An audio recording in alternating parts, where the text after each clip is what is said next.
Franchising barely started yet when that tournament happened. No, I know it's still new. Doesn't make it any less dog shit. Fuck them. Until they revert that or change that drastically, I am not interested. I am not interested. That shit is such a joke. What happened?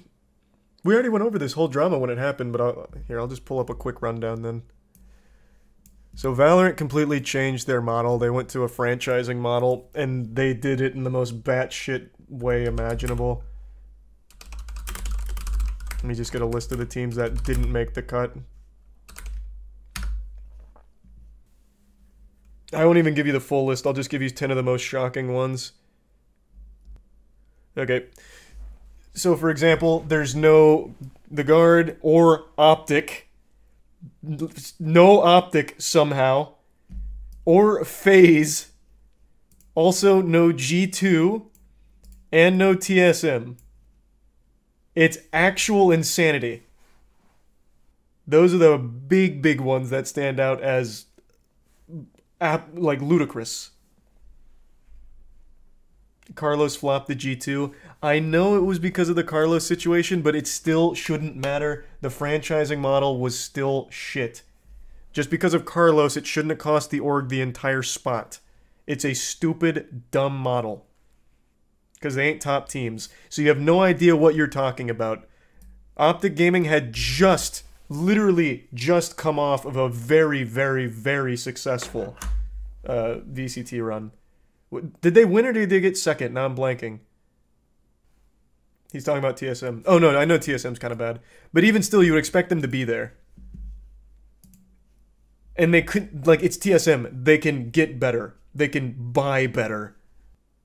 I don't know about that now. Well, true, after FTX. Yeah, no, they might have, like, actually $0. But at the time.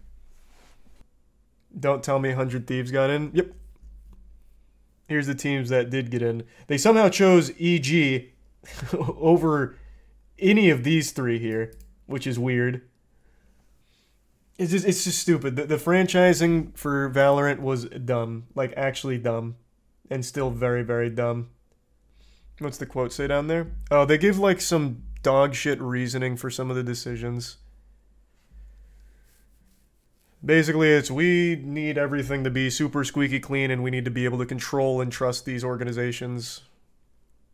Not verbatim what they say by any means, but that's pretty much how it's interpreted. How I interpreted it. What the hell Optic do? They sold their league spot, is the leading theory. Because they sold their league spot, they think that Riot snubbed them for this franchising. And it must have been something like that. It had to. Moist Esports is in the Esports Awards.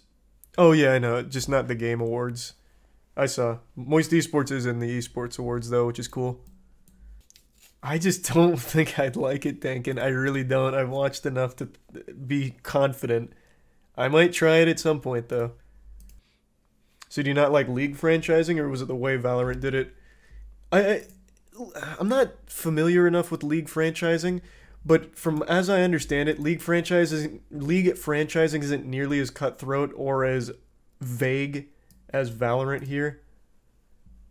So I don't know enough to actually have a full opinion on it. The price to get into League is super high. Like, outrageously high.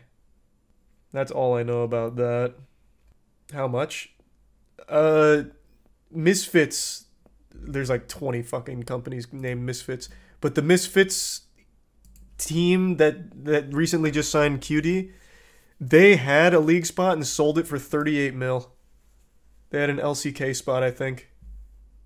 Oh, it was LEC? Oh, okay. LEC. LCK is Korea. I just don't know anything about Misfits. I thought it was LCK. You're right, though. I think so many companies are called Misfits. Oh, there's so many. There's Misfits, the podcast with Swagger and the boys. There's Misfits Gaming. There's Misfits Boxing now. And now there's also the Misfits content creators, like the company that just signed QT. There's so many. Misfits the band. Well, that's a little outside the space. I'm talking like in the space. These are all things that are like kind of relative to each other.